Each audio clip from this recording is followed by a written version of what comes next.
Zutik nahizu? Atxalde hone,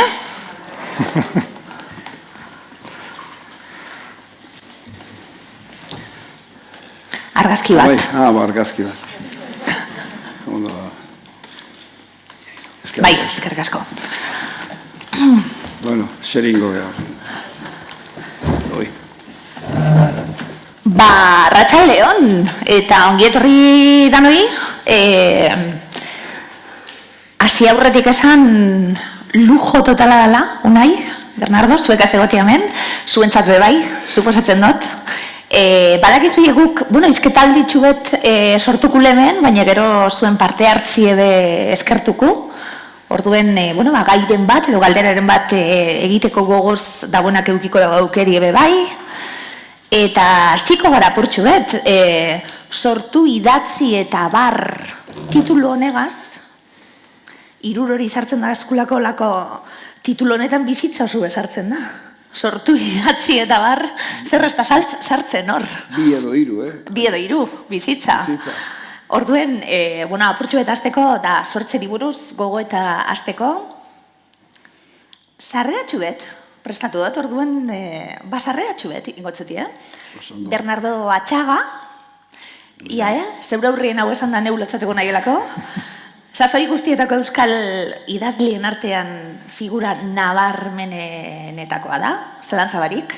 Ondoren etorrien idazle askori, Unaiek baiet esango dit, atea zabaldu dizkiena, euskal idazle ezagunena, nazioartean zalantza barik, eta bere liburuak dira gehien itzuli dienak. Bere obra euskaraz sortua dagoena beti, 32 hizkuntza baino gehiagotara itzuli da, 32 hizkuntza baino gehiagotara. Bere liburu unibertsalena, 1988 urteko Babakoak, ezinbestekoa, unibertso propio bat sortzeko baliogarria izan zana, eta euskal literatura modernizatzeko, zalantza barik, eta globalizatzeko giltzarrietako obra bat izan dana. Novela, poesia, aur literatura denetarik idatzi du, bizitza osoa, ibilbide literario honi eskainita, 5 hamarkada idazten, Euskaltzaindiako kidea, euskal idazle sarituena, gaur egungo euskal literatura ulertzeko ezinbesteko idazlea, Bernardo Atxaga. Eskerrik asko.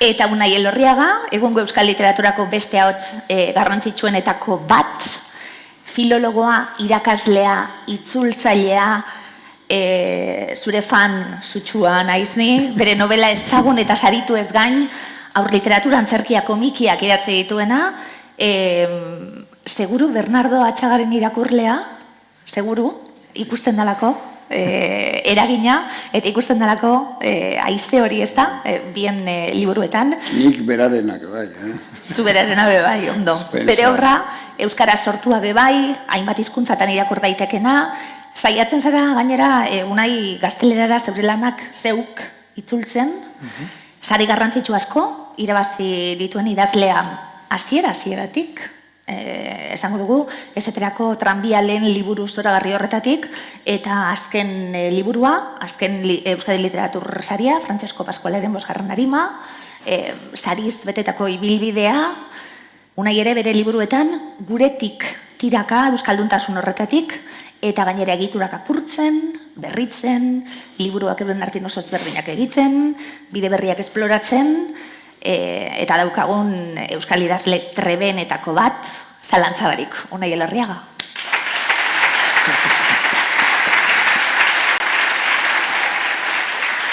Eta horrekin saiatu nahi nube, metafora bat egiten, eta idazle lanak egiten, eta Bernardo Atxaga izango bada, esan dugu, modernizatu duen euskal literatura, eta apurtxuet globalizatu duena, eta gaur egungo gure kodeetan bide bat zabaldu dauena, Bernardo Atxaga euskal literatura deitzen dugun etxe horren oinarria egin badigu, Unai Elorriaga izan da etxe horretako lehioak zabaldu dituen idazletako bat, zalantza barik, aire berria sartzeko guztiontzat, irakurle aldetik aina terpe goxoa eskaintzen digun etxe horretan, euskal literatura horretan, barrura sartu nahi duen edonorentzat zabalik dagoen euskal literatura deitzen diogun etxean, orduen Bernardo Atxaga eta Unai Elorriaga gure literatura garaikidea ulertzeko ezinbesteko idazleak, eta barriro, esangot, luxu bat dala gaur zuekin hemen egotie, ongi etorri da nori.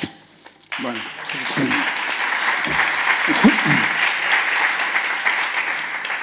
Eta etxearen metafora horri tiraka, hasiko gara, ez daki leku epela dan, leku erosoa dan zuentzat, irakurle moduan esango dugu, askok geure lekotxue eta geure txokotxue etxe horretan bilatu dugula, eta asetzen gaituela, etxe handia dan, etxea txikia dan, betiko eztabaidak eta egia esan, berdin zaigu erosoa eta epela bada behintzet. Euskal literatura, ze moduzko lekua da? Arratsaldeon. Kaixo. Ilazki leku zagita aitzen da, bai, aitzen da. Bai. Leku erosoa ez da. Ez zagit bizitza bea ere leku erosoa den inoiz, baina idaztea dala euskeraz, dala beste hauzein hizkuntzatan, ez da leku erosoa, ze beti dago erresistentzia bat edo erresistentzia asko daude, eta gero nik uste komeni dala, o komeniko zaidala zerbait azaltzia erresistentziai buruz. Nik nahiago dut erresistentzia hitza erabiltzea arazo, problema edo olako hitzen ordez. Ze erresistentziak alako ondorio onuragarriak izan ditzake. Erresistentzia oso gona izan daiteke, zakit bizitzan, baina bai, segurasko bizitzan ere bai, baina batez ere literaturan, nik puntu honetara iritsita beti kanten usoa aipatzen dut, eta agian entzun diazue ipui hau lehenago ere, oso ipuitikia da. Eta kantek usoari usoa kesu zan aireagatik, nunbait pentsatzezun aireak erautzi, galera zeiteziola egan egitia. Eta kantek esate zion, bai, litekena da, baino aireak espalizu eraozpenik egingo utxian zu lurrera jausiko zinake kolpetik. Alegia, esan nahi dut, erresistentzia berak idazten duzunean, eta erresistentzia aipatuko dut gero ere zenbat, horrek lagundu egiten dizu edo behartu egite zaitu, eta azken batian leia, benetako leia batian sartzen zaitu ez. Eta leku epela den, bain barkatu txiste bat egingo dut, epela da epelentzat. Oda, epelak normalean epeloten dira toki guztietan, espaitia arazo honditan sartzen, eta baina hor ere pentsatu behar dugu epeltasunik ez izatea, agian baita ere onuragarri dela, hor Dantek epelei ez ziren zeruan sartzen uzten, ez? Orduan, pentsadezagun, agian epelak izan gabe, agian hemen munduan euskarian hain ondore zeu pasako, baina gero seguru, zerua jute genean antxe eukiko de guretzako sila, ez? Epelak ez delako izan. Eta gero, hirugarren puntu bai pasuta asko interesatzen zaiz, eta bai korrizateko aukera emateaz. Eta diozu euskal kultura, literatura, kasu honetan, etxea hundila edo txikila den. Euskal kultura izan daiteke eta euskal literatura zesanik ez, izan daiteke oso etxea hundila. Eta oso etxea hundila eta ez da zuela pensanik hemen inoren propaganda egin nahi duanik, halako euskal herriaren apologia bat egin nahi duanik, baizik eta hobe da datuekin hitz egitea. Hori pentsatu nun, hori pentsatu nun hain dela hilabete Baionako Euskal Museora joan eta urna batian argiztatuta, kristalezkoa eta metalezkoa zere ikusi nun Lingoe Baskonon Primitea Etxeparren libura 1500 eta 55.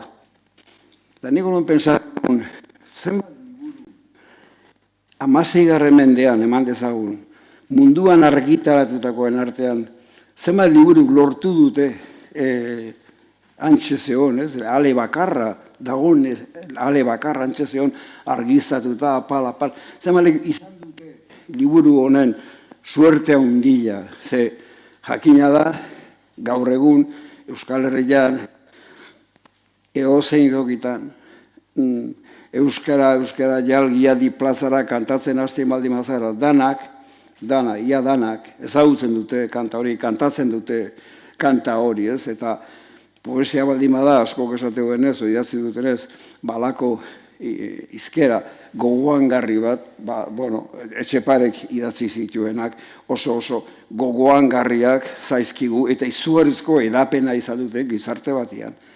Oso, nik ez dut aipatuko, ze antzemango litzaidake Wikipedian begiratu dudala, baina nik hartu nu, 16. mendean, Frantzian, Inglaterran eta Espainian idatzi zuten poetak, eta gehienak, begaratian ospetsu izandakoak, gehienak gaur ziaro aztuta daude. Etxeparek eukizun zergatik, daudan ere aurreneko zerk egiten du, ne ustez haundi edo txiki, ze babes duen, ze gizarte duen atzean gizarte bat, baldima dago, jende bat baldima dago, poema hori, novela hori, dana dalako hori aurrera aterako da, eta zabalduko da, eta beteko da kantarena, ez, baita ere asko zabaldutakoa, eman dazazu frutu ba munduan, ez. Jakina, eta laizter bukatuko dut, azalpen hau. Historikoa da, esan nahi dut, epeltasuna, gozotasuna, babesa, zailtasunak, oidenak, historiaren arabera azaltzen eta esplikatzen dira. Eta nik horretarako gaur beste adibide bat, Etxeparena biztakoa da, urterik menderi egon zan, erabat desagertuta. Ez zion denbora garaiak izarteak ez zion laguntzen, inorketzun eskatzen liburu hori. Gauza bera, pensatu nuenik, eta esate izuet, gertatu da Lizardirekin. Lizardi poeta handia, askoren ustez, Gabriel Arestiren ustez, Koldo Mitxelaren ustez, poeta handia. Eta urterik gaitzenetan, alegia diktadurako aitan, etzegoen inun aurkitu ere egiteik biloz begietan Lizardiren poema. Nik hemen, momentu bakarrik izango da, irakurriko dizuet, horren seinale bezala edo irakurriko dizuet, Juan San Martinek, 1964an, pentsazazue, gerra bukatuta, hainbeste pasa, ze idatzi zuen, eta poemak dio, eskuartean zaitut, biloz begietan, etxi ezinikan, bizitza laburrera zila duen mitxeletaren gisa, eskuartean zaitut, oso maiteki, zure horrien barna, ez beharrez, maiz abiatzen naizelarik. Poema hau asko gustatzen zaize da, San Martin azaltzen da, unkituta liburu hori eskuartean daukalako, eukitzeak bakarrik sortzen dio berari alako unkidura ez, zer dalata inguruan liburu horri buruz agresioa besteik ez da olako. Jakina, hori izan zen, 1964an, jargaitzezen 2000. urtean. Orduan, lehenago ere, Lizardik beste gizarte badu inguruan, gizarte hortan nagusitu da, esango dugu azkar, euskal kulturan aldeko joera, eta hor nun Lizardiren poemak, Anton Valverdek, Xavier Letek, kantatzen dituzten eta zabaltzen, eta nik uste jende askok eta askok. Ezagutzen du, gaur goiko mendira, oso guru txarra. Igoko nauzu? Berriro igo nauzu. Berriro igo nauzu. Orgoiko mendia, ez dakiz. Esan nahi dut, ni kenduta beste gainerako guztik ezautzeko letra hau ez. Esan nahi dut, garaiak orduan egiten du dana, edo ia dana. Garaiak agintzen du, eta gizarteak alegia agintzen du garai horretan. Eta uste dut hori dela haundi edo txipi gizarteak ze babes ematen dion, ze harrera egiten dion obra bati. Bi kasu hietan ondo atera da, litekena da beste kasu batzuetan hain ondo ez ateatzea, baina izan gaitezen baikor, eta orduan aipaditzagun bi liburu horiek, bi poema liburu horiek alako eradura izan dutenak. Kate begi horretan, Unai, eta gaur egungo literatura garaikide honetan, zeleku eta batez be, eta orain sortze lanari buruz hasiko gara, baina sarrera honetan, bueno, zer antzunkizun, zeleku betetzen du idazleak?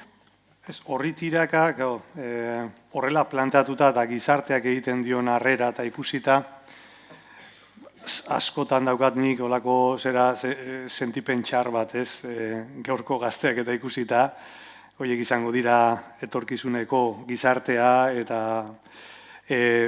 obrak baloratuko dituztenak, edo ez dituztenak baloratuko, eta ez dut oso argi ikusten, literaturak ze paperreukiko duen ametik eta 50 urtera. Behar bada buelta emango diogu, eta buelta emango diote gazteek, eta behar bada berriro jaitsiko dira, utziko dituzte bideo laburrak eta utziko dituzte olako zerak, eta bueltako dira sakontasun apur batera, eta behar bada, ez da aurrek usterik hori, baina egia da, batzu eta askotan pesatzezula mereziote du, nire liburuak ze paper izango du. 50 urte hor berdintit, enaz ni egongo, baina bai alde horretatik, bai ikusten dut, oraingo egoera gauden moduan orain, nahiko latz. Nik esango nuke buelta emango diogula, eta beti egongo dela gutxiengo bat, beti esaten dugu, ez? Irakurleo beti izan garela gutxiengoa. Gutxiengoa gara idazleok, gutxiengoa gara irakurleok, eta hala ere liburuak egin du bidea. Ez, oso gutxi, uneko 10, 12 gehiago euskara izango. Hala ere, egin dugu, eta liburu den handia daude, liburutegi handia daude, eta liburu batzuek mugitzen dituzte gauzak, eta, bueno, egiten gabiz, nahiz eta gutxi izan, behar bada, egokienak, ez dakit. Baina ez dakit, ametik aurrera zein dugun. Orduan, goxoa dan, epela dan, resistentziarekin oso ados nago, resistentzia badago, resistentzia horri aurre egin behar diogu, eta aurre modu positiboa, modu ederrean, da beze datorren, hortik ze jasotzen dugun gero, ez? Bueno, sortu idatzi eta barresan dugu, eta sortze lanari buruz, Unai, behar izan hori sentitzen dugulako hartzaileok bebai, eta zuek kasunetan lanbide moduen, eta idazleak zarete, eta esan duguna, bi figura nabarmen, gure literaturan, sortzearen behar izanari buruz hitz egiten dugunean, nahi hori, bultzada hori, norberarentzat betiko galdera da, gizarteko radiografia hori egiteko edertasuna, zer dago sortze horren atzian, ze bultzada dau? Hor zer badago. Ez da zer dan, baina egia da, nik eman ditzaket, ez dut kalkulatu zen bat, baina 2 hilabete eman ditzaket igual sortu gabe, baina hortik gora, naiz kapaz, badago hor barruan zer, eskatzen dizuna, bultzatze zaituena, zer egitera behartze zaitu, ez da, zer da, hor zizare bat dago, har bat dago, barruko erraietan mugitzen den zer dago, da egin behar dozu, behar izan hori, egon badago, nik uste nuen hori, beti pentsatu zen, behar bada, nik persona raro izango naiz, eta hori daukat, beste inok ez dauka, edo beste oso persona gutxik daukate, baina gero hori ikusi dut alabarekin. Eta alaba ikustu dut gauza bera egiten duela. Alabak egiten ditu musika jotzen du, gitarra jotzen du, eta sortzen ditu kantuak. Eta gaztea da, oso gaztea da, baina azterketekin da bilinen, aita, eske, ideiak dauzkat, melodiak dauzkat, letrak dauzkat, ez daukat astirik egiteko, eta ezin diot eutxi honi. Da orduan horre ikusten dut, zelan berak lortu nahi duen, baina ez daukat astirik hori egia hori pieza bihurtu da din, ezta? Eta orduan horre ikusten dut, ostra, zer badaukagula, ez da inondik datorkiuna, eta oso ederra da, gero sortzen dozune, zergatik daukazu behar izan hori. Behar izan horrek, asetzen dozunean itzelesko plazerra sortzen dizulako, izerezko gozamena.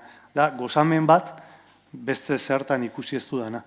Beste plazer asko daude, beste gozamen asko daude, lagunekin, familiarekin, maitasunarekin, ez da egit, kirolarekin, ere kirolarak sortzen du plazer modu bat, oso plazer diferentea da. Plazer oso diferentea sorkuntzan, geuzat sortzen duzunean, utxetik sortzen duzunean, eraikitzen duzunean gauza bat, liburu bat, dana dalakoa, sortzen den sentsazio hori, niri behintzat ez dit beste zerk eman. Orduan, behar izan ulertzen dut, plazer hori lortzeko, behar dudalako prozesu hori egin. Orduan, hori dauen bitartean eta hori eskatzen dian bitartean, gorputzari emango diot, gero ematen didan saria ikaragarria. Jakin nahiko nuke urteekin, da galdetuko etzuti gero, aldatzen badue egin ala, aldatzen baduen sentsazio hori, edo zelan moldatzen dan zeuen ase behar hori, sortu? Entzun, zelan ulertzen da? Idazkinei, lehengo gaiai, heltzea gustatuko litzaidak ez unaik aipatu ditu gazteak eta gazteen irakur zaretasuna edo eza. Eta hori buruz ez errez, gogoeta txiki bat ez. Eta da, lehen zan dut gizartea eta babesa, babesa ekonomikoa aldin bada ondo. Baina babesa era askotakoa da, eta babesa da baita ere bat, esango nuke poesiazari garela, errimatzea zure naia eta gizartearen naiarekin batera. Eta hor gertatzea, gizartea ipatzean eta gizartearen naiak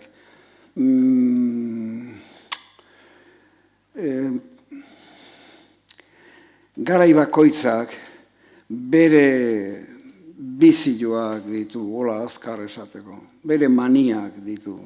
Ez dut esaten guztuak, jakina da, esaten bere bizioak eta bere. Oain, eta horre talanoa gazteak aipatzean, zera gertatzen da, esate baterako suspensearen hipertrofia bat dagoela. Ez dakit, uste dut, konforme etorriko garela, leku guztietan garranga edo amua, da suspensea. Baita albisteak emateko orduan ere, konzertuko zineten, ardanagailua pizten dezunean, halako albiste bat irakurtezak ez du, lehenko batian bazi joan, eta ja hor bukatzen da, eta da, suspensea, zer zi joan, ze pasazan, ez? Orduan dago suspensearen hipertrofia bat. Horrekin batera literaturan dago, novela beltza, o grisa, deitze zaion horren hipertrofia bat. Esan behar dut, nik behin baino gehiagotan konturatu nahi sortaz, baita nire irakurlegoaren artean ere, ze alako batian esate izu, zera kostazaite, baino geho, bigarrengo parte hori, eta ze ondo joan ezen, bigarrengo partea da suspensa dagoen partea, ez? Eta orduan horrek, eragina handia du, benetan. Batez ere, uste dut, Anai Loreagak eta Bilok egiten dugu literatura motarako, ez baitan. Literatura beltza, ez grisa, beste erabatekoa da. Hoi, pentsatu behar dezu esate baterako, eta behira zer den hau, teatruan ikusi da oso garbi. Shakespearen garaian, teatro obrak 2 ordu terdi, 3 ordu iraute zuten.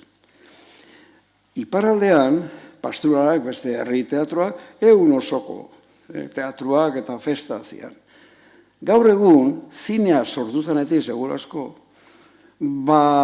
ordu terditik gora dijuan teatro obra bat, ia ezin da taularatu.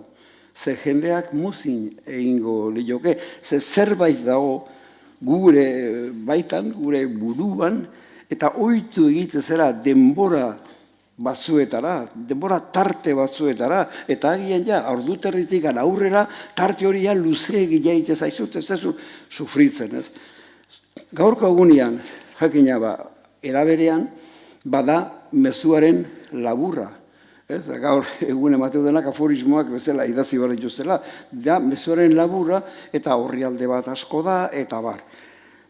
Eta beraz, lehentxoen komentatzen, erreakzio bat, ikasle baten erreakzio bat, 5 orrialde goitipera idatzita ikusi zituen, eta izutu egin zen, baina 5 orrialde irakurri. Bueno, hori da, inguruan dagoelako, mezu laburra, dagoelako suspensaren hipertrofia, eta bar. Horren aurrian, berriro esango dut, hori da erresistentzia bat guretzako. Gu bezalako idazle hontzako, erresistentzia bada. Esatia zilegi bat zait, abokatukoet, nik azken liburua idatzi nuenean, enaraken, ne buru bai esaten nion, bueno, hemendikan gutxira, dentista gana gonbarra daukak. Eta dentistak paseiken aurrekontu bai, izugarri jadek. Orduan ez bairi buru saltzen, ba igual aginik gabe, ibili barkoek. Orduan horrek hartzen hori presillo bezala, ez? Eta orduan pensatzen, bueno, danak hitz egite dute, ba hori, suspensea, ba bueno, nik ere sartezadan, halako suspense modu bat, naiz eta aldi berean pizka burla egin suspenseari, baina pensatuz, presillo hori jaso, zaitasun horren aurrean, dentistaren aurrekontua goguan,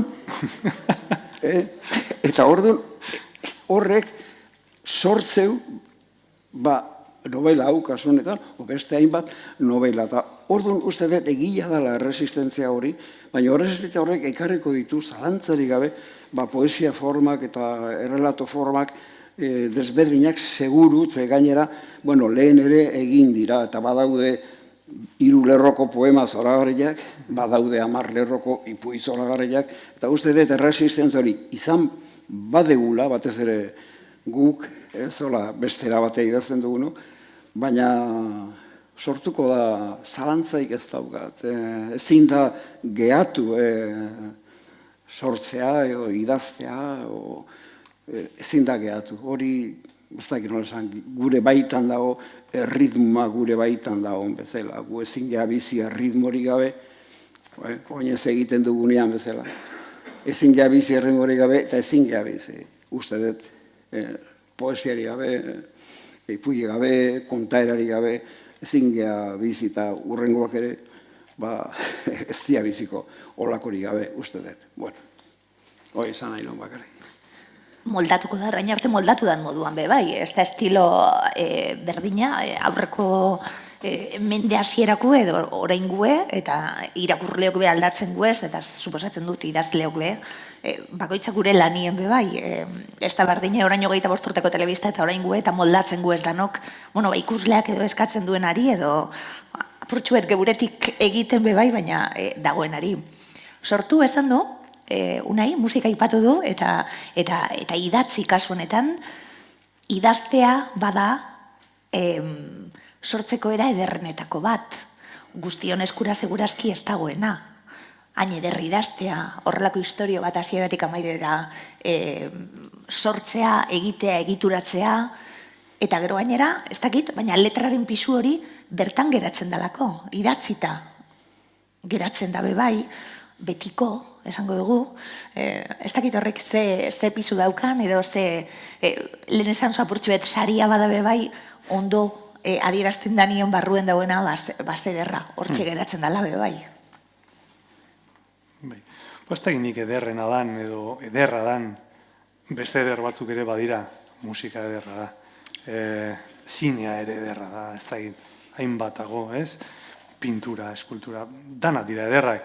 Behar bada, guk ez daukagu almenik, kuadro eder bat egiteko, eta honetan moldatzen gara, edo arkaitzkanok esaten duen moduan, pelikula bat egiteko, eta elurra nahi baldin baduzu, ze movida da hori, zenbat diru da hori. Eta ipuin batean 3 hitz dira, elurra ari du. 3 hitz horiekin ja egiten duzu dena, ez? Da, bueno, gu dauzkagun baliabidea dauzkagu, gureak seguru asko pobreenak izango dira, arte guztietan, baina egia da, pobretasun horretatik gauza solidoa sortzea ere ez dela xamurra. Behar bat komplikatu, pelikula batean, musika eder batekin, irudi eder aktore hon batzuekin, behar bada horrek asko jantzten du. guk ez daukagu jantzteko zerarik ukitzak, baina ez dauzkagu, eta gehu jantzi behar du beste gauza batzuekin, eta beste gauza horiek, dira, ez dakinik, gogorrak lantzeko, eta denbora behar dutenak, baina, horretan hasi ginen, da horretan, hasi gauza askotan pintatzen ere aritu nintzen, sasoi batean, baina ikusten nuen idatzia putxu bat hobeto ditu nuela. Eta baztertu nuen bersotan ere ibili ginen, baina azkenean da sorkuntza, ez? Niri kamara bat eman ezkero, eta beste aukerarik ezpanu, segurazko zinea ingo nuken, jakin ezkero, ikasi ezkero, eta horretan orduaz, ez da, nik uste sortzeko gogo hori daukagu, edo zerreiteko, edo zer sortzeko behar izan hori, eta gogo hori. Ederrena den ez da egit. Niretzako bai oso ederra, eta bai ase betetzen duen asko. Bai, aipatu dituzu zinea, pintura eta idaztea, bai, sortze dira, eta hortan bat egiten dute, baina ez dira bide berak. Esate baterako, idazteko, ez eta berriro aipatu nahi, baina aipatuko, erresistenzia. Idaztea denok idatzi dezakegu, noski.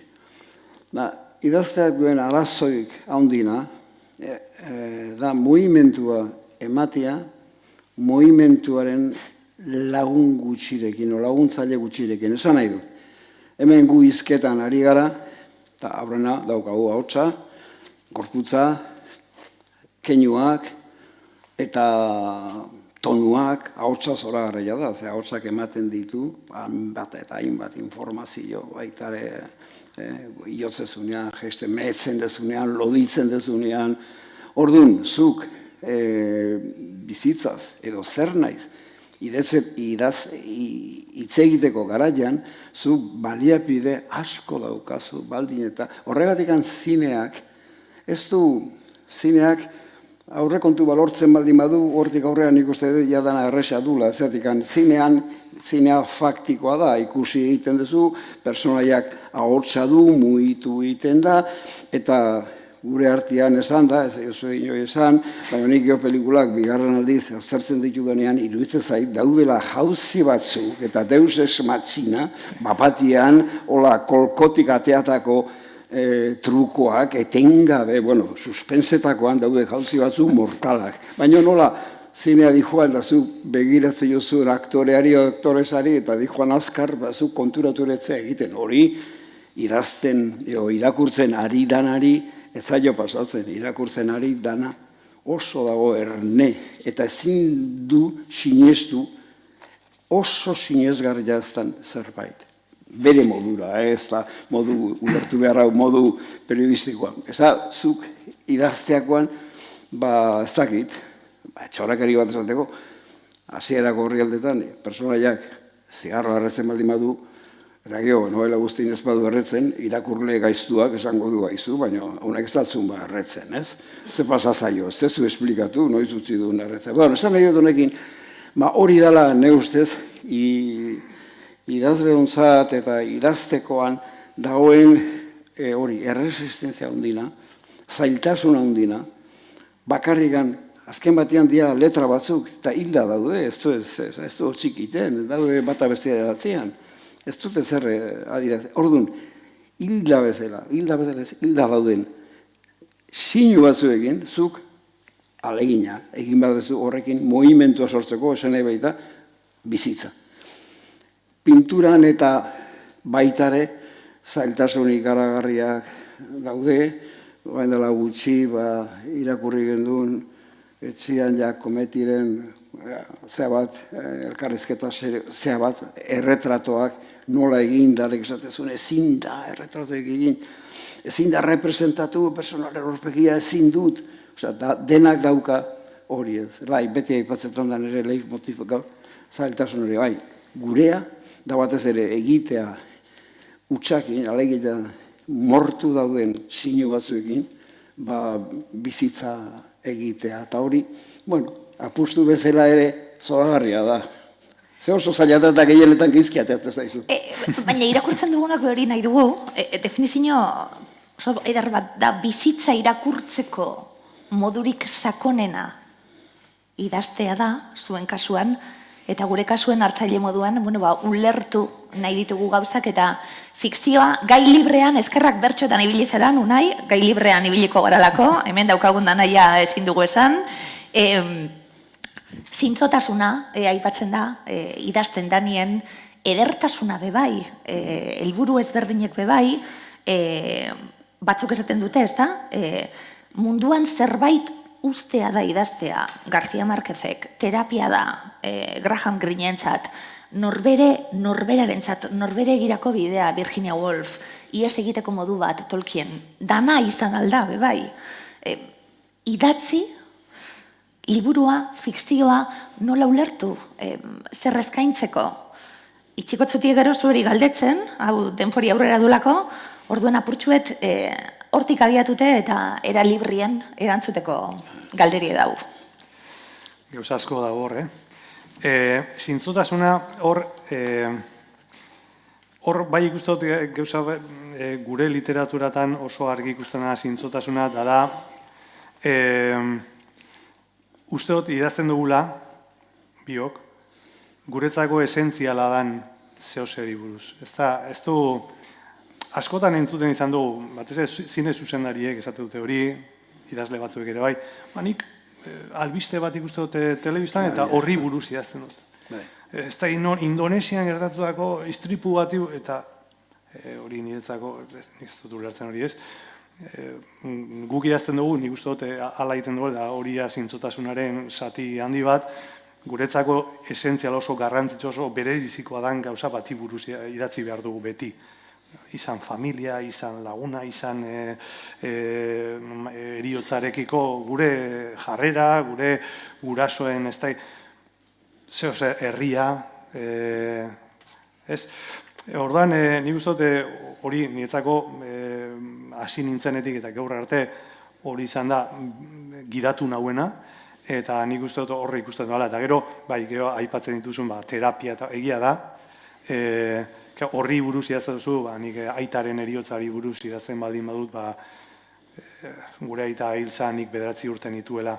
Da orduan, niretzako nik enuen ulertu orduan, da gero asimilatzen azten zara, eta buelta asko ematen duzu horri, eta horren inguruan idazten duzu, eta, neurri batean apaltzen duzu min hori, ez? Ez da terapia dan osatzekoa, sendatzekoa, bai apaltzekoa mina bintzat, ez? Eta egia da, liburu batean, hainbeste ordua, hainbeste hilab eta hainbeste urte sartzezunean liburu batean gai horren inguruan, egia da apaldu egiten dela, orekatu egiten dela min hori, ez? Eta, hori alde horretatik sorkuntzak ere badauka bere puntua. Eduki hori eta forma hori, zuretzaten garrantzitsu edan abe bai.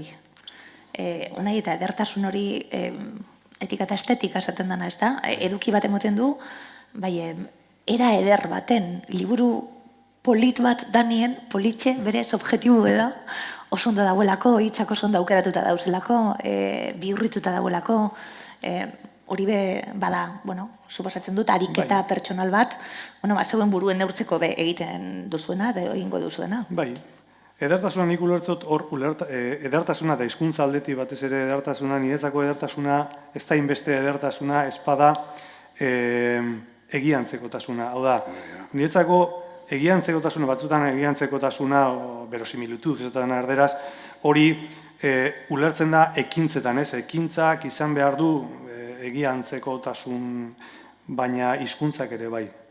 Da, batzutan hizkuntza imperfektuak ematen dio, hau da, perfektotak edo edertasun ezak ematen dio egiantzekotasuna liburu bati, testu bati. Orduan, ez da inbeste edertasuna espada sinesgarri izatea. Hizkuntza bera ere, baina ez bakarrik elkarrizketetan, solasaldietan, narratzailearen zerean, narrazio, hirugarren pertsonako narrazio kanoniko bat, hor ere, hizkuntzak eduki behar du egiantzekotasuna. Segun zer kontatu nahi duzun, da horren arabera. Ez, zuk beti eskizito jarri, eta filologoak garen danok, ganez danok, han goi mailako hizkuntza danotak izkigu iparraldeko hitzak eta danotakigu sintaxia nola loratu, baina batzuetan hori jetxi behar da, hor mailaz jetxi behar da, eta kontatu nahi duzunaren arabera, igual 7 maila azpitik aritu, eta behar bada, ez da eman alduzun ederrena, baina bada horri dagokiona. Zeintzoena. Zeintzoena. Narratzailea esan eta Bernardo Atxaga dator. Beran liburu lodi bat eta narratzaileen eskutik zenbat bidai egiten dugun. Bueno, nik uste dut, aipatu duzu egila eta edertasuna, eta nik esango nuke hori dela, ez dakizu, espiral zoro bat bezala, ez da behin bukatzen, ez, aztezea egilari buruz hitz egiten, eta gero azkenean izan behar duzu edertasuna, baina edertasunera iristen berriro egila aipatu behar duzu. Oso da ne ustez gure muina, gure ofizioaren muina da bi konzeptuen artean mugitzea. Adibide, xume bat jarriko du. Aipatua daukat, novela batean. Cervantesen Barkatu. Velázquezen Kristoa. Denok ikusi dugu, zakitan da hemen estampetan ere, eta bar, ez? Eta horren esatezu, ze ederra, ez? Ze ederra gorputza, ze ederra fondoak, bai, baina gezurra da. Ze gizon bat gurutzian hiltzatua, ez dut probatu, baina benetan izan behar du latza. Orduan, horren aurrian ikusten duzu, Grunewale aipatzen du Grunewalen Kristoa, eta da, ia begiratzaik ere ez dago, ze dago, da gizon bat benetan txikitua eta zauritua, eta orduan, horren aurrian, pentsa genezake, Velázquezena, bueno, ederragoa da, politagoa da, eta Grunewalera ezin da ez begiratu ere egin, bueno, Grunebalena da egiazkoa, eta egila horretikan baldin badijua, nahita ez ederra da. Beste kontu bada, ikusten duenak, o irakurtzen duenak, alako indarra daukan, edo alako kemena daukan, notizitxar bat hartzen danean bezala, kemena daukan hori jasotzeko, baina hori da irakurlearen edo begiraren arazua. Baina Grunewalen Kristoa askoz egiatiagoa da, askoz ez ere ederragoa da Velázquezena baina. Velázquezena da, bueno, bari eriz, alai baduzu, esteticista da, ez dakizer, hori da, iten du alderantziz ne ustez kokatu. Zeoik, naiz eta egon espiral berean, egila eta ederra, beti aurretikan egila jun behar du. Alegila gezur bat, naiz politia izan, itxuseia da, ez dakit ondo esatetan. Hori da guretzat, eta da tentazio handia, ze, onai lorrea badakitan ere bai, tentazioa da, zuk alako batean, igual, gezur txiki bat sartzen duzu, ez gezur txiki bat sinesgarritasunaren alde, ez, esatet, norbaiti ez baterako koipea emateko. Ez, botere bati koipea emateko. Hemen badaukat, poema bat. Ez dakit irakorrekoetan. Bilbotar batena. Karo, hori da poema bat, oso erdera dozorian egina dago, baina hori da koipea ematen, esango nuke azkar esan da, Euskararen etxai guztiai. Hori da ne ustez, kuik, hori da benetan muina. Uste dut gure beharren eta gure obligazioa eta gure dala egilari jarraitu. Enbeitaren bersua ez dakit ezagutzen dezurik hemen ikasen, tuntakari bada. Zer egin, nola da? Euskaldunak ele izan, hemen eakutsi zidan, pujana jatetzeko ugazabandriak. Dela, 60 urte. O 50 urte. Euskotarak ele izan, airillo jarri, omen direla esan dabe, askok eta sarri, baina zer egin dabe ele izaren kaltez egilari jarraitu besterik anbapez.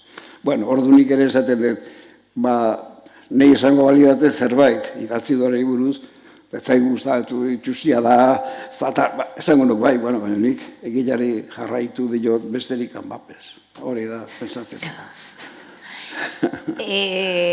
Aprobetxatuko hemen etxegiruen gauzela, bat animatzen badan zer galdetzeko, Unai eta Bernardo aurren neukitxe, idazle dinot, danontzat mirestuek egongo hemen irakurle sutsuren bat bebai, eta bestela jarraituko bai, tarte ona izan leike bebai, bat animatuko da, bai. Lehenengo kuegatzena izaten da. Jarraituko, geuk orduen. Eskatuko tzuti, hemen gauza asko prestatu duzelako ondanok, eta ordu eganera dator, badako zuie, bai batak eta bai bestiek, poematxuren bat, eta gero bai batak eta bai bestiek, alkar irakurtzen zabiltziela, esaten egon gara hasi aurretik eta zer da bata bestien miresten zuiena, asetzen zaitzuiena, gustatzen datzuiena. Asko dia. Nola hasiko da? Nik ez daukat ordurik. Nik aurkitu nahi nuke, nik Gabriel Arestiren bat irakurriko dut zati bat, ez? Eta irakurriko dut, esan behar dut aurrena, baina hau luzatu ingo gea. Aipatzen gu euskaraz idazten dugunez eta gu batez ere agian hasieran ere garaian, Unaik bere garaia baino gehiago, behalditako zipozkeria aurkitu genuen, hori da gutietxi egiten ginen zen, eta ez ziuten balioik ematen, bakarrik euskaraz ari ginelako, eta aldi berian ez zuten ematen baliorik euskaraz eta esan dudan berso hori, euskaraz egindako ezerri, ez? Hori alde batetik izan zen oso gogorra hori gainditzia, gainditu zen. Baina gero baita ere oso gogorra izan zen, da ezagit seguru zuretzako ere, naiz eta geroko izan, esango nuke hitz batian, purismoa da nazionalismoa hizkuntzari aplikatua. Eta purismoa izan da, ne ustez, oro har euskal literatura, eta gu bereziki azken belaunaldiak, gehien kaltetu gaituen gaia euskal, hoi izan da izugarria. Eta hau aipatzen dut, esan egitet, zuk benetakoa, zinezkoaz dan hizkuntza batian, ezin dezu idatzi, igual indezakezu beste goz asko, baina idatzi, literatura idatzi, ezinezkoa da, umorea egitea, halako hizkuntza bolapuk edo esperanto batian, ezinezkoa da. Eta hori izan zen guretzako, benetan behalditako makurra izan zen. Ez dut esaten inolako mikastasuna, baizik eta esate baterako Lizardi hartu nunean, nik hemen hori pujana, jatetxe hartan, Lizardiren liburua, etxadona, bultzia, nun ulertzen, eta zan eretzako larritasun bat ezin ulertu izatea, eta benetan, ezakit, euskaraz idazteare, zalantzan jartzen nun, da hori ez da, hola. Eta hau diot, oendikan ere, hori hain da holako, bizirik. Noaino oendikan kutsatuta, da hon, euskara gure hizkuntza, purismoarekin. Hauei, deitzen, deitu zileten, eztabaidak literaturarekin. Nik uste, dialogoak literaturarekin, izan marko dukela. Pasatzea horko plazatikan, eta konturatzea plaza biribila dela. La plaza circular, nola da? Biribila, eta esferiko balitz, nola esango dut.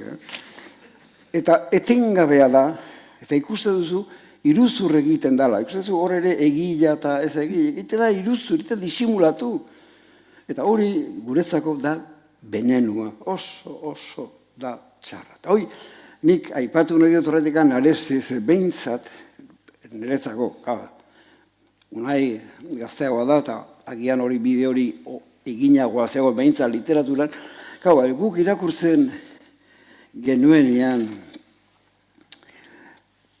Arestik ku poema, nerezako alba dezuela, ku poema profeta bati oteizari eskenitakoa, o zuzendutakoa, beto esan da, poema aparta, eta da gure historian uste dut ardatza izan da, ez.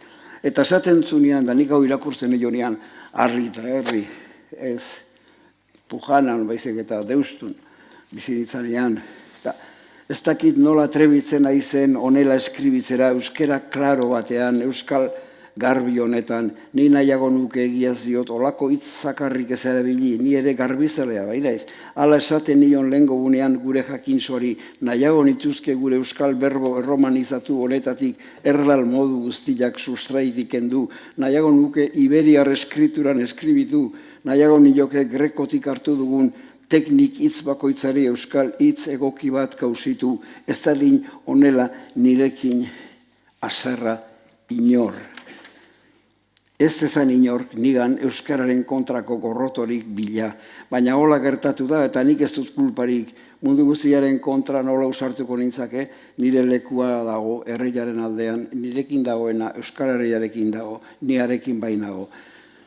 Honek neurri jamategu, zei izan zan, orain dela igual berroi, zeizen bat urte, zei izan zan, batean, euskera klaro baten aldean, euskera ez purista baten alde jokatzea, eta zan oso borroka latza.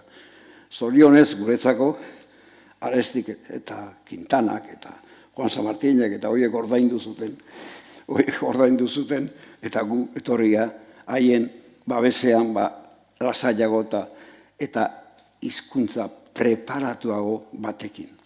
Eta bueno, hori esan nahi non. Eta handik, Eta gu lasaiago. gero geu. Gu lasaiago, nik ikarri dut poema bat, espaldi datzi nuena, eta da, bueno, hor planteatu zenuen zu, ez du hitzein horri buruz, zer ematen dizun sorkuntzak gero, ez da? Sorkuntzak ematizu, sortzen ari zarenean ematizu ikaragarrizko indarra eta plazerra, eta gero ere ekartze ditu gauza ederrak, eta gauza ederra da, ona etortzea, edo Bernardo egin hitz egin alizatea, irakurle kluetara joatea, talako, baina gero beste pauso bat dago, eta da, gonbidatzen zaituztenean, munduan. Ez? Joate zain Lituaniara, Bulgariara, Inglaterrara, bestera, Ameriketara, eta idatzi nuen olako poema bat, hori, euskarari eta literaturari esker egin dituan bidaiekin, eta konturatu nintzen, hasieran zala, Bernardo Atxagaren poema bati, ez dut izango zeini, konturatuko zarete berehala, egin nion erreferentzia argia. Eta zen, ondo legoke poema hau irakurtzea hemen, bere aurrean berek igual esango, erreferentzia, txarto hartu duzu erreferentzia, berdin dit, hortik hasi naiz gero nirera ekartzeko. Ez da poema jokoso bat, eta da gure armak deitzen da. Eta une hartan bertan sartu ginen lehenengoz labeso morro baten tripetan.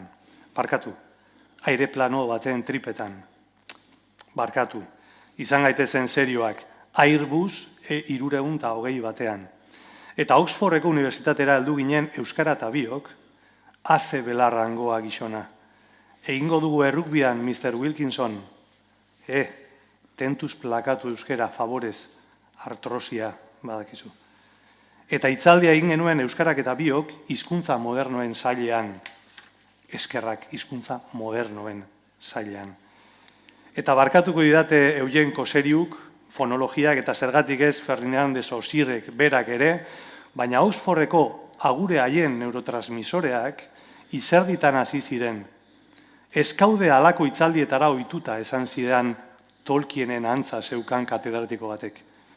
Gero esan zidan Harry Potterren sekuentzia batzuk errodatu zirela bere bulegoan.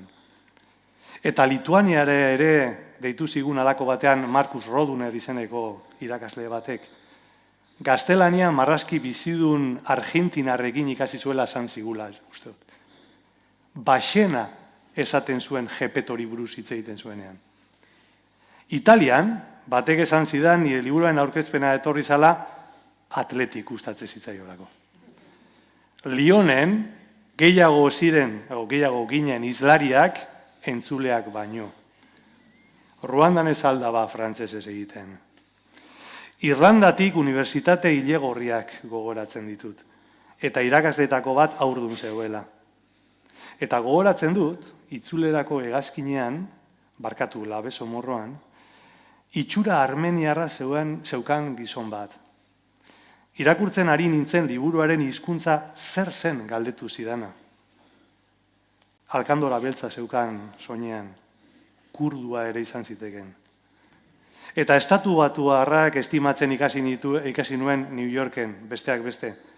Nire liburu guztiak irakurrita zeuzkan marine ohi bat ezagutu nuelako Memphisen.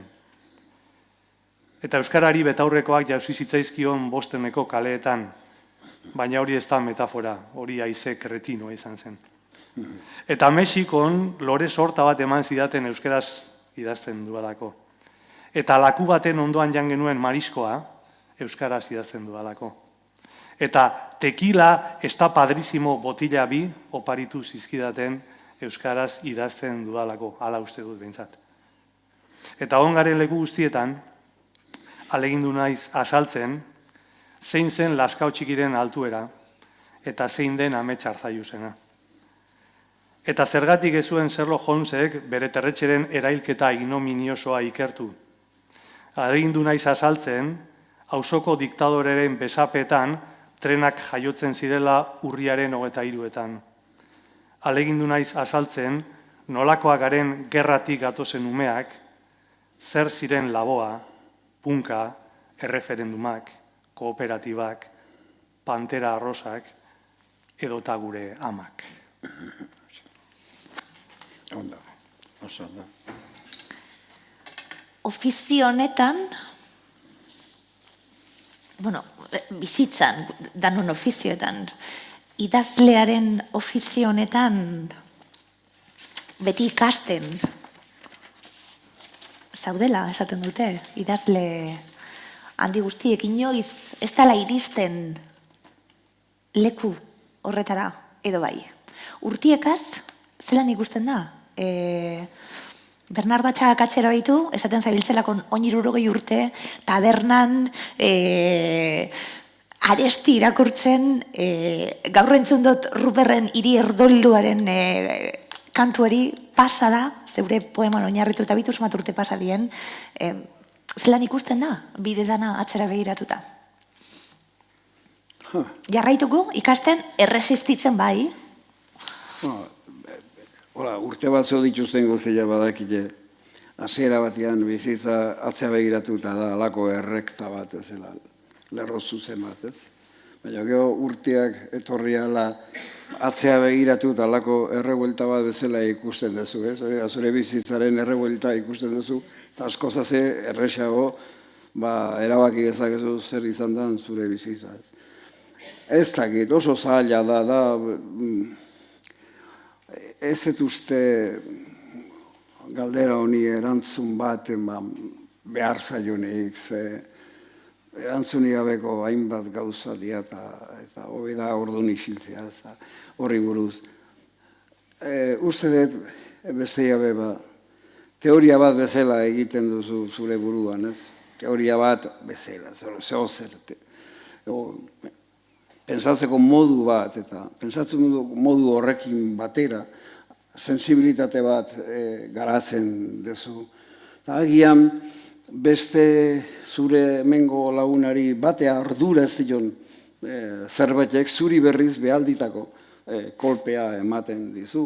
Eta orduan nahi iritziako idazle bizitzan eta beste bizitzan ere niretzako garrantzizkoa izan da nire pentsaera eta sensibilitate horren anparuan edo jaso dudan, eta adibide soil bat jarriko dut, esateko ez da bat ere misteriorik honetan.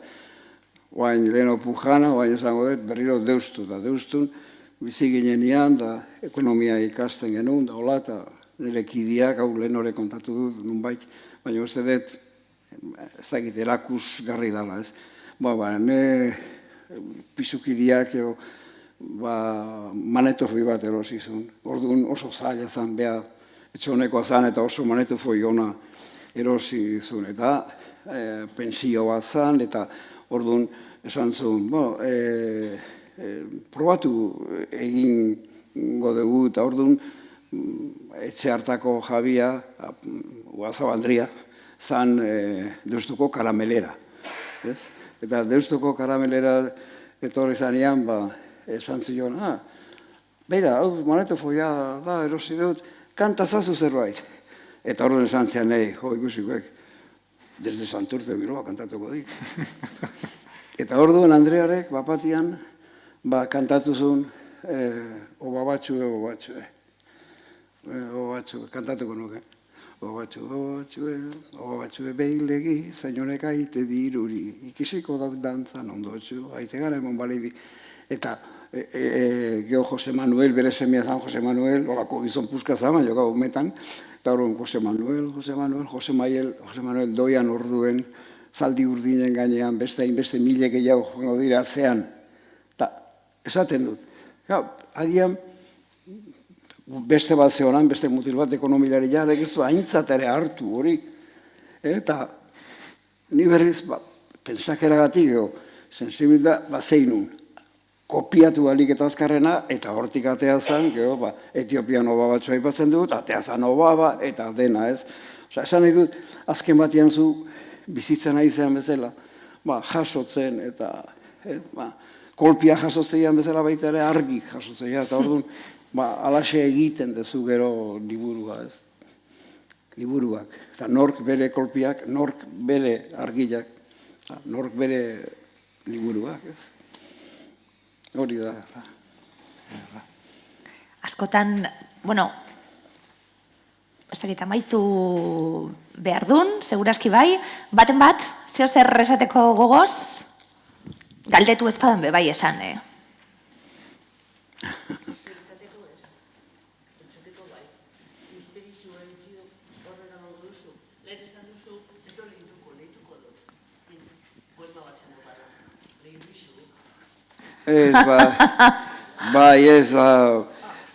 Hor baino horren atzian baita ere badago teoria bat, eta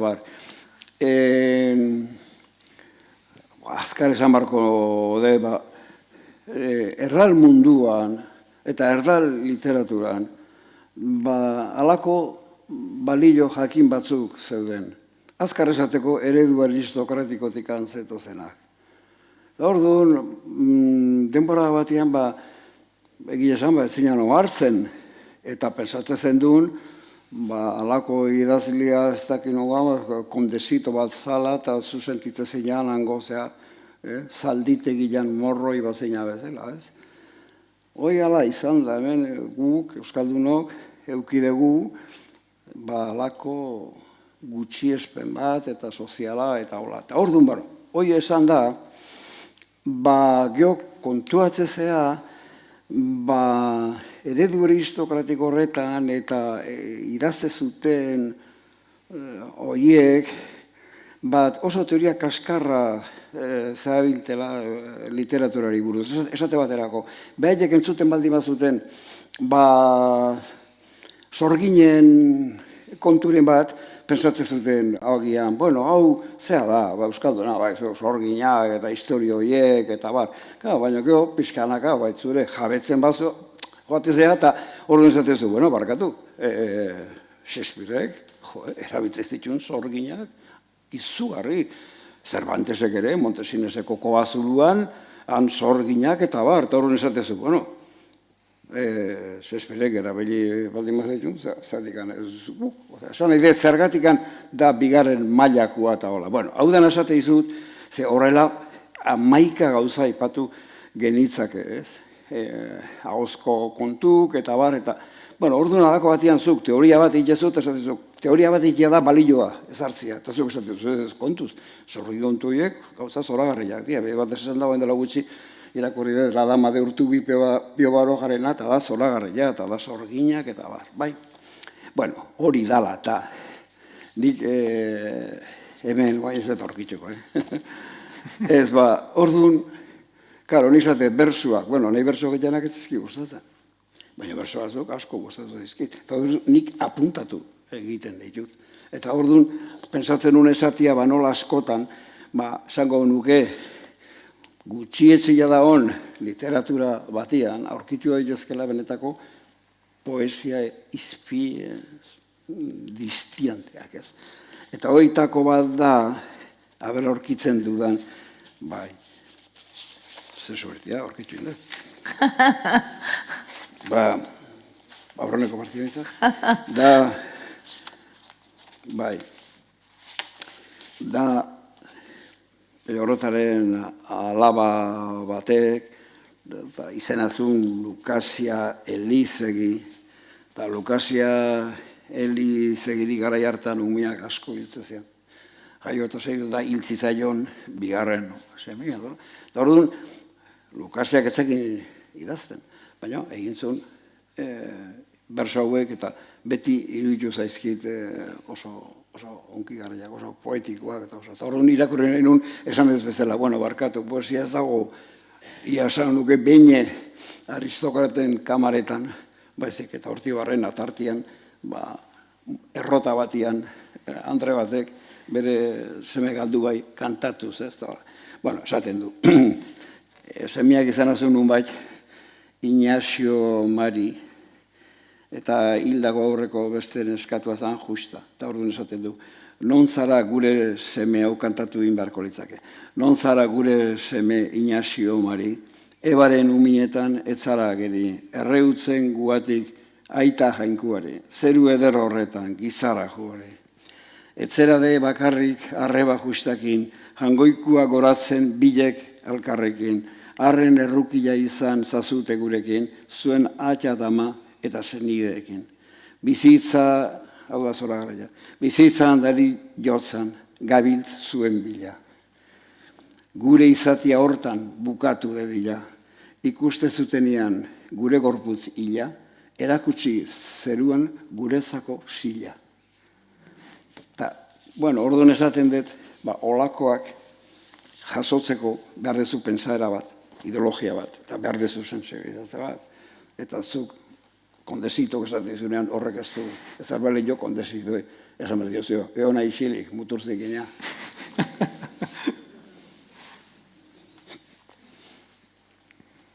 Hori da. Venga, beste baten bat, eta maitzen du. Zer esateko beste baten batek.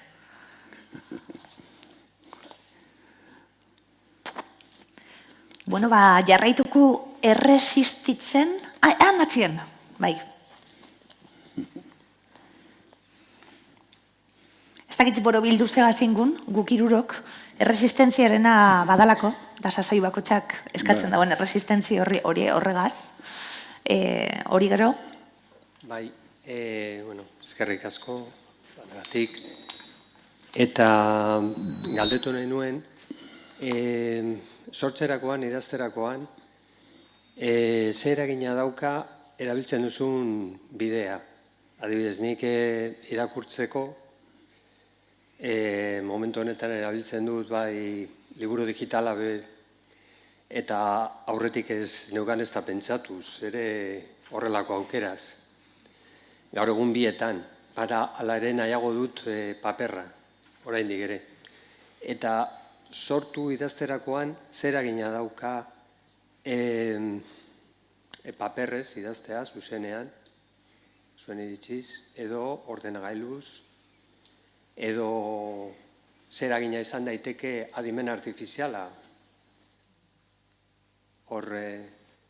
Horretan, bueltan, nago noizbenka, ez? Bai, hau bai, dala gaueko 10 arte, adimen artifiziala eta sartzen badu, bai, bada oso interesgarria da, aurrekoen Laura Mintegigaz hitz egiten egon ginen programan, eta berak esaten zauen, liburu dana boligrafoz idazten dagoela. Nork? Laura Mintegik. Esan osten, papela eta boligrafue. Eta gero ja, eginda dagoenien ordenagailure pasa. Ezberdin pentsaten dauelako. Nik ere, bai. Zupe bai. Nik eskusia ez da. Baina, da, batez diferente pentsatzen duzulako, diferente zuzentzen duzulako. Zalantza barik. Ez duzu berdin zure letra, zure eskusi atzetako letra zuzentzen edo ordenagailuz ja imprimatuta eta dauen letra zuzentzen. Ni bietara zuzentzen du nirea eta gero ordenagailukoa, biak. Eta zuzenketak beti dira diferenteak. Errespetu gutxiago diozu zure letrari. Zu erdi tontoa zarela, eta horri idatzi dozuna, zure asko txartu ongo dela, eta bakizu ikustozu hor zure eskua, ikustozu zure burmuina, eta tak, eta ez zara bueltak, eta horre, orduan, ez da batzuk ezatu, oso romantiko, ez da romantiko, da prozesu bat, zenbat eta prozesu, niretzako entzat, zenbat eta prozesu luzeagoa izan, orduan eta zehatzago izango da, edo zehatzago helduko zara, heldu nahi duzun lekura. Egin ezake perfectamente ordenagailuz, ez daukat inoko problemarik. Ezberdin pentsaten da. Baina, bai, diferente egiten da, eta altxatu egiten zara gehiago, eta bueltak eman buruari, eta jesarri eta esaldi bakoitza, eta ni gustora nago, orain arte, bintzat, igual egunen baten aldatuko dut, baina orain arte ez kusia ez dutana. Ez, uste dute, niretzako idazten hasi nintzen ian dala, iruditu zitzaian, zailena zala hasiera, egitea, eta gero, azkerian berriro irakurtzea eta zuzeketak, eta hori zala utxan urrengo kontua. Hoen berriz, kontrakoa ikusten dut. Hori da, errexena da hasi eta bukatu, eta badirudi bukatuta daola, baina bukaerarako beste 6 hilabete falta dira.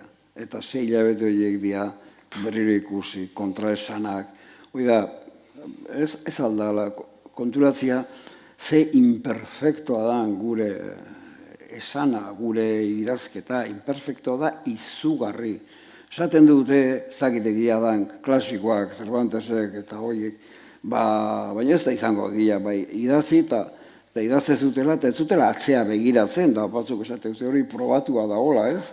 Baina oso zaila da hori sinistia, ez da normalean, naiz eta hori guetxean oso ondo dakigu, 10 aldiz irakurri, 4 personak, etortzen da, 5. eta esate baizu, halako herrialdean kontraesan badago, abai?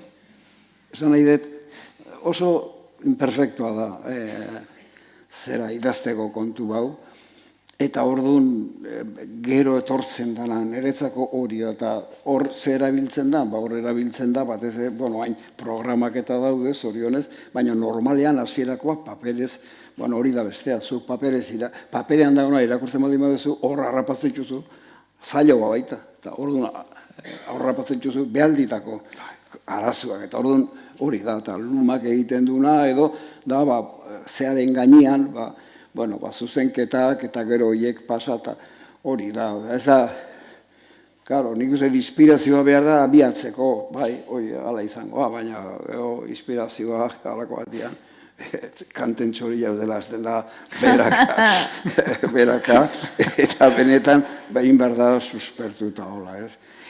Egon gara lehen azken galdera, amaitzen guztelako, egon gara lehen esaten, moda aldaketa horiek, ez da? Lehen pasentzia hori izaten genuelako liburu betasi, eta amaieran gertatzen zandana, eta orain hasieratik behar dugu zeo zer amu hori irakurtzen jarraitzeko, hasierak ze garrantzi hartu duen, gaur egun edozein kontakizunetan. Amaiera, badaukazue idazten hasi aurretik? Ez hori Pérez Revertek. Pérez Reverte beak esan da dakit, ez Pérez Reverte gitu eskema bat, eta bukera daukatak gitu bete. Hola, libura asko saltze ditu eta hola. Ez da niretzako idaztia eta literatura ez da hori niretzako. Nik uste duzu, ez dakit, Unairen kasua esperientzia zein izango da, baina zu hasi eta testua beak eakuste dizu nola segi. Bazoaz eta bapatean ez daukazu segitzeko moduik atzera, berriro hastezea, hemen dik ez. Eta orduan idazten duzun testuak, zain nola esan, testua behar du maixo. Eta nik behintzat ala egiten dut. Eta alako batean marrazkia ikusten duzu. Ikusten duzu idatzi duzun horrek marrazki bat egin dezakela, olako forma, ze oso importantea, forma bat eman behar zaio, eta agian orduan kendu behar dituzu emendikak, bestiak, eta hola, eta hartu guaiziak, eta... Bueno, uste dut ala, nire kasuan ala da, nik hola eskemak egin eta idatzi, bueno, hori benetan nahiago dut arrobin lan egin. Amaiera, badaukazu, unai? Ni diferente, ni bertsolariagoa naiz horretan. Eta ez dut eskemarik egiten, hori bai, hori sekula ez dut egiten, nik ez dut zer idazten, baina bai azten naiz buruan zerak ikusten, bideak ikusten. Orduan, bideo osoa ikusten dut, eta orduan, egia da, gero aztezarenean idazten, bideo honetatik enoa, eta beste bat hartu behar dut, eta benga, egin behar dut beste kiru buelta bat hemen, eta baina bai gustatzen zait, gutxi gora bera bidea ikustea, eta nondik nora noan ikustea, gero igual, azkenean igual aldatzen duzu, hasieratik pentsatuta zenukan azken puntu hori, igual beste bata gero, edo toke bat ematen diozu eta era bat aldatzen du horrek, baina bai gustatzen zait guztia ikustea, baina hori da, nik uste dut nire burua probat zera dalako, ez? Zientzietan da aritu nintzen gaztetan, eta nik uste dut hori gelditu zaidala fisikatik, kimika eta holango gauzak, eta danak, eta formula eta dana aukitzea prest, eta gero ja prest horretan, ja azten zara, eta azten zarenean disfrutatzen zu, bestela eluke izango hori, arrobi lanako beto, eluke izango, ja dana badago prest, eta bakarrik bete behar baduzu hori ez da ez sorkuntza, ez da ezer. Orduan, bai, bidea bai, ariak, nondik doazen, da ikusi bai, baina gero ja hor barruan sartzen zarenean, hor ja azte zara disfrutatzen, da bide batetik hartzen, da dalako aurrek usten zenuen bide eskutu bat topatzen duzu, eta hori da berar bada liburuko zoragarriena, eta bueno, olakoak, bai, ez bestela ezetarako gaude. Badu ze ikusi jan ikusi, aigean gai honetan, luzerak, esan nahi dut zuk ipui bat, hamar horri alde, bueno, zuk hori aziratik kontrolatu dezakezu, eta marrazki horretan ja bukaerare, bai, novela baldin bada, 500 horri aldetakoa ez zinezkoa da. Bukaera baldin badago da ipui bat, 500 horri aldetan. Horrek ez zuzentzuik. Novelatan, izatea mundu oso bat, aldatuz doa, etengabe, nire kaso mentzat, orduan, eta gaina askotan ez zaizun duatea zen, Bueno, amaitzeko, orain bai, dialogo hauek, elkarrezketa hauek literaturarekin, ez da bai dan eskaralako egon, sortu idatzi, eta purtsuet esaten gendun, ordaina, hablan amaitze aldera, zergaitik merezi da horren beste, lan horrek zeuen aldetik, horren beste eskaini, bakarrik egiten lana, ez dakizu bez ondo aterako dan edo ez, lan handi egon daiteke eta gero ordaina, segurazki igual ez da pentsatzen zana, gauza asko dauz hor, ondo urteten dauenin, magia sortzen dana bebai, horrek dako apurtxuet. Ordaina ibilbideko honena, tonelako gauza handizek eukeiuz prestatut eta ez dauden porarik horretarako, bai zer da hemen, segurazki irakurliek, gabiltz zeuen irakurliek batu gara, izango da irakurlien aurrien, irakurlietatik jasotzen zuen laneko ordain ederrenetako bat. Zezan, irakurri gabeko literaturarik ez da. Hala da. Irakurlea da, irakurlea gaina hasiera ziratik, handa, barruan. Hor aristokratak eta esate zute, nire buruaren bakarrik idazten dut. Beti bezala txorakeri bat. Normalian, burun daukazu, ez daukazu Antonio edo Gilen baizik, eta zu daukazu, alako entzule bat, pensatzezu, ez dakit, ez da gauza benetan, ez da figura bat, da fantasma bat, nahi bat ezu, pixka bat. Baina beti daukazu irakurle bat, eta gero irakurle batek esaten baldin badizu, eta hor ere badago, irakurleen iritziak ere oso desberdinak esaten dira. Honenak dira, barrukoak dianak, esateuenak. Haizu, alako lerroa oso hona zen. Hoi oso ondo dago.